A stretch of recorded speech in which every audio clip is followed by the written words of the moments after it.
বই পাওয়ার কথা বিনামূল্যে, অথচ সেই পাঠ্যপুস্তক নিতে হচ্ছে টাকার বিনিময়ে, তবে দেয়া হচ্ছে না কোনো রসিদ। পুরাতন বইও জমা নেওয়া হচ্ছে কোথাও কোথাও। বরিশালের কয়েকটি উপজেলায় নতুন বই বিতরণে এমন অভিযোগ উঠেছে। এতে ক্ষোভ ঝরেছে অভিভাবকদের কণ্ঠে। শিক্ষকরা বলছেন বই নয়, অন্যান্য খাতে টাকা নিচ্ছেন তারা। বিষয়টি খতিয়ে দেখা হচ্ছে বলে জানিয়েছেন শিক্ষা কর্মকর্তারা। স্কুলে স্কুলে নতুন বইয়ের ঘ্রাণ, আনন্দ উল্লাসে মাতোয়ারা শিক্ষার্থীরা। বিনামূল্যের নতুন বইয়ের চকচকে ছবি আর রং যেন ছড়িয়ে পড়ে শিশুদের চোখে মুখে। তবে বরিশালের বেশ কয়েকটি উপজেলার চিত্র উল্টো। নতুন পাঠ্যপুস্তক হাতে পেলেও ছাত্রছাত্রীদের মুখে ছিল না হাসির ঝিলিক, কারণ বই বিতরণের সময় তাদের কাছ থেকে নেওয়া হয়েছে অতিরিক্ত টাকা। এতে ক্ষুব্ধ অভিভাবকরাও। তাদের অভিযোগ, বই দেওয়ার আগে প্রত্যেক শিক্ষার্থীর কাছ থেকে 400 থেকে 500 টাকা করে আদায় করা হয়েছে, তবে ওই টাকার কোনো রসিদও দেওয়া হয়নি।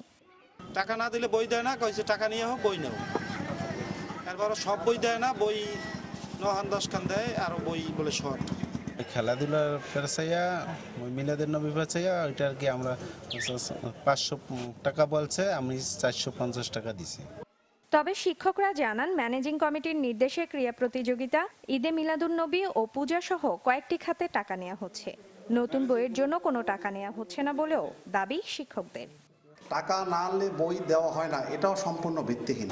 অভিভাবকদের ডেকে বলা হচ্ছে পূজা মিলাদের টাকা অবশ্যই পরিশোধ করে দেবেন, রসিদ দেওয়া হয় না, এটাও সম্পূর্ণ ভিত্তিহীন। টাকা নেয়ার বিষয়টি অবৈধ জানিয়ে জেলা শিক্ষা কর্মকর্তা বলেন, বিষয়টি খতিয়ে দেখা হচ্ছে। অভিভাবক অথবা কোনো শিক্ষার্থী আমার কাছে অভিযোগ করেননি। তবে আপনি যখন বলেছেন, আমি সেই সংশ্লিষ্ট শিক্ষা প্রতিষ্ঠানের যিনি প্রধান আছেন তার সাথে যোগাযোগ পূর্বক আপনাকে এই ব্যাপারে আমি নিশ্চয়তা প্রদান করতে পারি, এই অবৈধ কাজ হবে না ইনশাআল্লাহ। প্রতি বছরের 1 জানুয়ারি শিক্ষার্থীদের হাতে বিনামূল্যের নতুন বই তুলে দেয় সরকার।